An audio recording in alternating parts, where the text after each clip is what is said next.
आरोग्य सुद्धा आहे.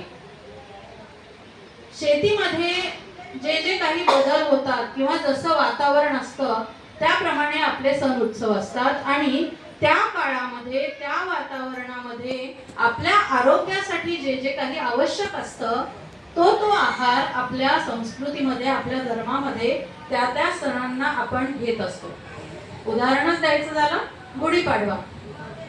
आपल्याकडे पहा, गुढीपाडव्याला आपण आपल्या आहाराची म्हणजे आपल्या जेवणाची सुरुवात कशाने करतो? कडुलिंब आणि गूळ, हिंग, कैरी हे घालून. कारण ते आरोग्यासाठी, आणि ते काही आपण वाटीभर किंवा प्लेटभर खात नाही. म्हणजे प्रत्येक गोष्ट इतकी विचारपूर्वक आयोजलेली आहे की प्रत्येक गोष्टीमुळे मानसिक, सामाजिक आणि आपलं शारीरिक आरोग्य जपल्या जातं. इतका सूक्ष्म विचार, इतका सखोल विचार आपल्या भारतीय पूर्वजांनी केलेला आहे. याचा खरंच आपल्याला अभिमान असायला पाहिजे. आणि आपण तो जो एवढासा तो कडुलिंबाचा तो काय त्याला शब्द काय आहे, काय म्हणतो आपण त्याला माहिती नाही, पण ते कडुलिंबाचा नाही तोर वापरतो आपण, फुलं वापरतो कडुलिंबाचे, पण त्या पदार्थाला काय नाव आहे आठवत नाही आता मला. पण ते कडुलिंबाचे फुलं, हिंग, थोडीशी कैरी, गूळ असं सगळं मिश्रण, धण्याची पावडर असं ते मिश्रण आपण करतो, वाटून घेतो आणि ते सुरुवातीला आपण एवढं अर्धा अर्धा चमचा सगळेजण खात असतो. म्हणजे तशी सुरुवात आपल्या आहाराची होत असते. म्हणजेच काय की सगळ्यात पहिल्यांदा काय खावं, पहा इतका विचार आहे आपल्या संस्कृतीमध्ये की आहाराची सुरुवात सुद्धा कशी झाली पाहिजे. कारण जरी त्या काळात लॅबोरेटरीज नव्हत्या तरी सुद्धा आपल्या पूर्वजांना सगळं सखोल ज्ञान होतं की आपला जठराग्नी जेव्हा प्रज्वलित होत असतो, म्हणजे आपल्याकडे जेवण करणं ही काही उरकण्यासारखी पण गोष्ट नाहीये, त्याला सुद्धा आपण यज्ञ म्हणतो.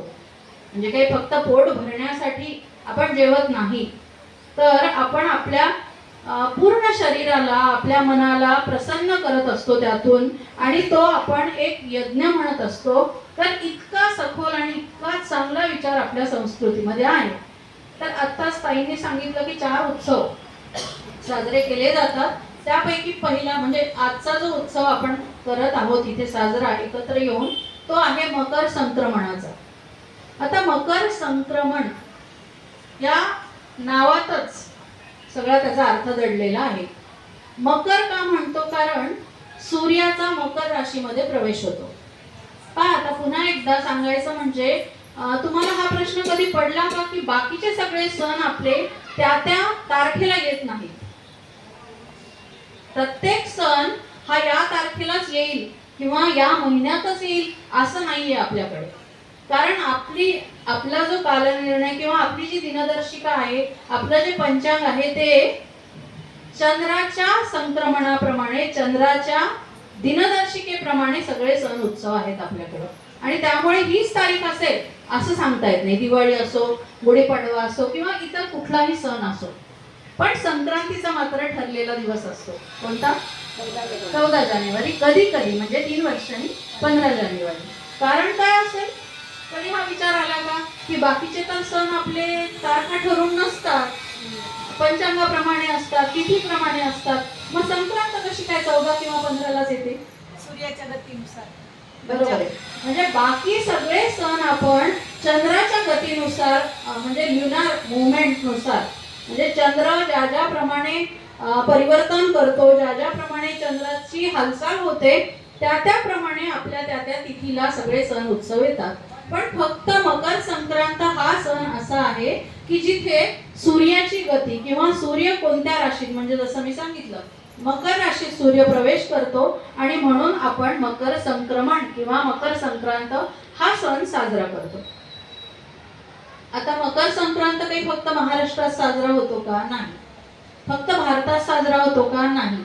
तर भारताच्या आजूबाजूला असलेल्या आशिया खंडातल्या अनेक देशांमध्ये, मलेशिया असो, कंबोडिया असो, थायलंड असो, अशा देशांमध्ये सुद्धा, नेपाळ असो, या देशांमध्ये सुद्धा म्हणजे आशिया खंडातल्या अनेक देशांमध्ये साजरा होणारा हा उत्सव आहे.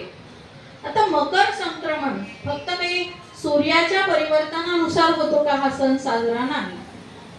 तर शेती, पुन्हा शेतीला पूरक उत्सव आहे हा. काय परिवर्तन असतं बरं शेतीमध्ये? बरोबर आहे. म्हणजे आतापर्यंत शेतकऱ्यांनी कष्ट करून जे धान्य पिकवलेलं असतं, जे धान्य त्यांनी पेरलेलं असतं, ज्या बियाणे पेरलेले असतात, त्याची भरभरून वाढ झालेली असते. आणि हा जो काळ असतो जानेवारी मधला, त्या काळामध्ये हार्वेस्टिंग म्हणजे पिकांची कापणी होत असते, पिकांची साठवणूक होत असते, भरभरून पीक आलेलं असतं. आणि म्हणून हा उत्सव असतो. म्हणजे एकतर काय की शेतकऱ्यांचं सगळी कापणी, मळणी हे ते सगळं झालेलं असतं, धान्यांची